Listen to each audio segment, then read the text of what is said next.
काले दिन गुजारे कलकत्ते की सड़कों पर। घर से निकलता यूं रोड पर चलता रहता, बस में नहीं चढ़ता क्योंकि बस का अंतिम किराया भी 1-1.5 रुपए होता था जो मेरे पास नहीं होते थे। मैं विक्षिप्त सा हो गया था, पागल जैसा हो गया था। गंदे कपड़े, पांव में टूटी चप्पल, बढ़ी हुई दाढ़ी, दुबला पतला व्यक्तित्व, यही तो एन विलोचन था।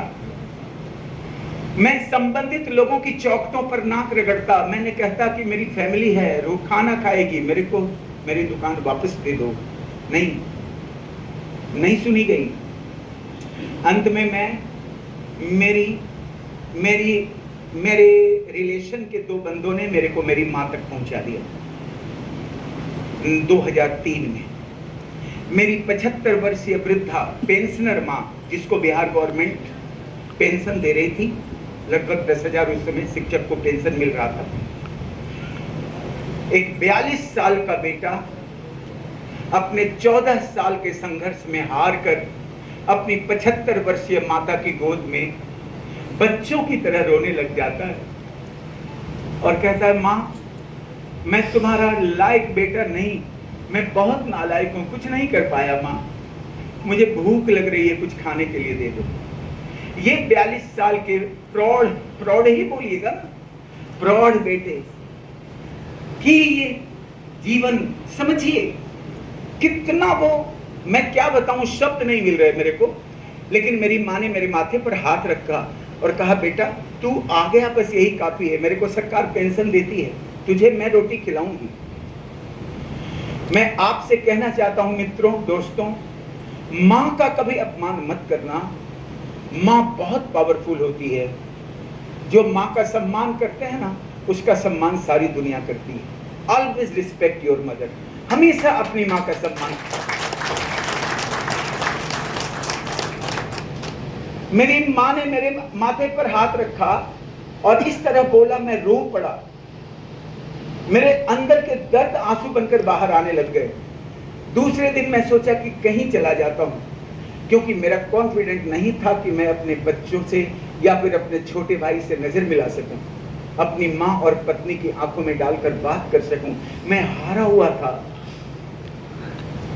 लोग मेरे पर दया नहीं कर रहे थे। मेरे रिलेशन में भी अच्छे नौकरी में थे। फर्स्ट क्लास मैनेजर मेरे बड़े मामा जी थे। उसने कहा, मरने दो इसको। क्या सोचकर इसने अपने बाप की नौकरी छोड़ी? इसको कोई सिंपैथी नहीं देना। इसने खुद अपने जीवन को बर्बाद कर लिया। कोई सिंपैथी नहीं थी सर, क्योंकि मेरी फैमिली में ट्रेडिशन ही था, नौकर बनने का, परंपरा थी नौकर बनने की, मालिक बनने की। सोचना भी गुनाह था। उसकी सजा मेरे को दुनिया दे रही थी कि तू नौकर की औलाद, तू मालिक बनने का सोचा कैसे, अब भुगत। रेलवे स्टेशन पर एक बंदा मिलता है मेरे को, जो मेरे से 15 साल छोटा होता है, और उसने मेरे को पहली बार बताया, भैया आप, प्रणाम करता है, क्योंकि वो मेरी माँ का विद्यार्थी भी था। फिर उसने कहा, भैया आप आरसीएम जानते हैं? उस स्थिति में मैं था कि मैं ये सोचता कि अगर ये मेरी हालत जान ले तो जो बताना चाहता है वो भी ना बताए। मैंने कहा नहीं जानता, और उसने मेरे को वापस ले आया घर और कहा कि मैं आपको एक मीटिंग में ले जाता हूं। जानते हैं कलकत्ते में बात कैसे बिगड़ी थी? बात इस तरह बिगड़ी थी, कुछ झोपड़े में एक दिन ऐसा भी हुआ जिस दिन कोई खाना बना ही नहीं था। हम लोग भूखे सो गए थे उस छोटे से झोपड़े में। स्थिति बिल्कुल ही विकट थी। तब मेरे 2 भांजों ने मेरे को पहुंचा दिया मेरी माँ के पास। लेकिन उस दिन जो मैं 42 साल का व्यक्ति अपनी फैमिली के साथ जो भूखा रहा था, तब मेरी अंतरात्मा ने धिक्कारा था मेरे को कि तू किस प्रयोजन से जिंदा है और क्यों जिंदा है? तुम्हारे जीवित रहने का औचित्य क्या है? जो अपनी पत्नी और बच्चों का पेट तक नहीं भर सकता, उसका जीने का मतलब क्या है यार? मर क्यों नहीं जाता? कितना बेशरम है कि मरता भी नहीं है। तब मेरे अंदर वो नेगेटिविटी आई थी कि आई शुड कमिट सुसाइड, मेरे को अब मर जाना चाहिए। 40 के बाद तो जीवन ढलान पर आता है। समझना दोस्तों, समझना, आपकी और हमारी कहानी, अपने समाज की एक कहानी बता रहा हूं मैं। और तभी मैं कलकत्ते से माँ के पास आया था। उस लड़के ने मीटिंग में ले जाने की बात कही थी, तो मेरी पत्नी मेरे कपड़े धोने लगी। यहाँ भी एक पॉइंट है, थोड़ा सा नोट करना इसको, कि मेरे कपड़े जब मेरी पत्नी धोने लगी तो मैं अपने 42 साल के जीवन के उस इकलौते कपड़े को, उस कपड़े के सूखने का इंतजार कर रहा था गमछा पहन के, क्योंकि मेरे पास दूसरे कपड़े नहीं थे।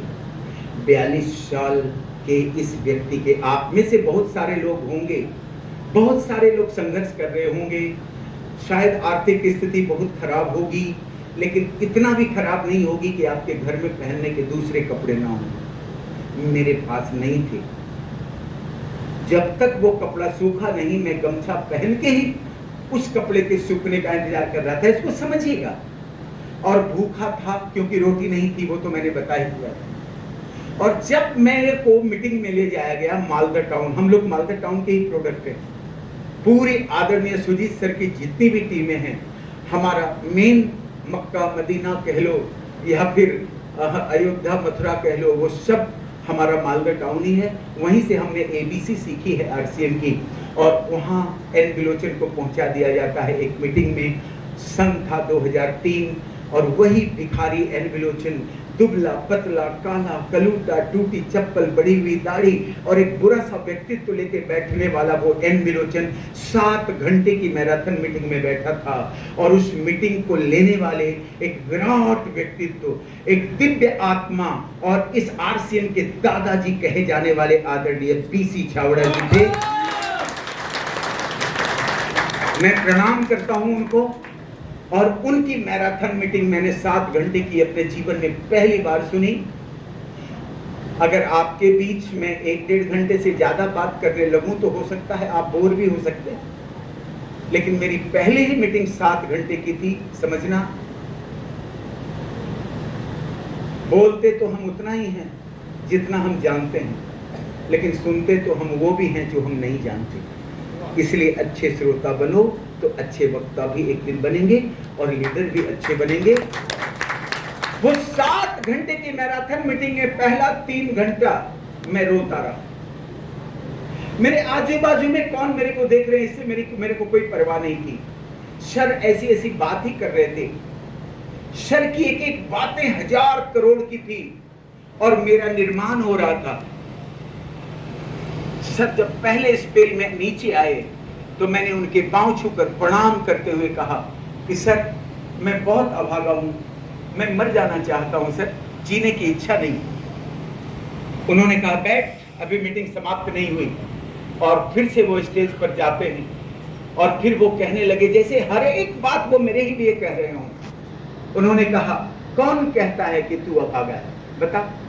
अरे नादान, अभागे तो वो होते हैं जो इस संसार में कीड़े मकोड़े बनकर पैदा होते हैं। अरे अभागे तो वो होते हैं जो इस संसार में जानवर बनकर पैदा होते हैं।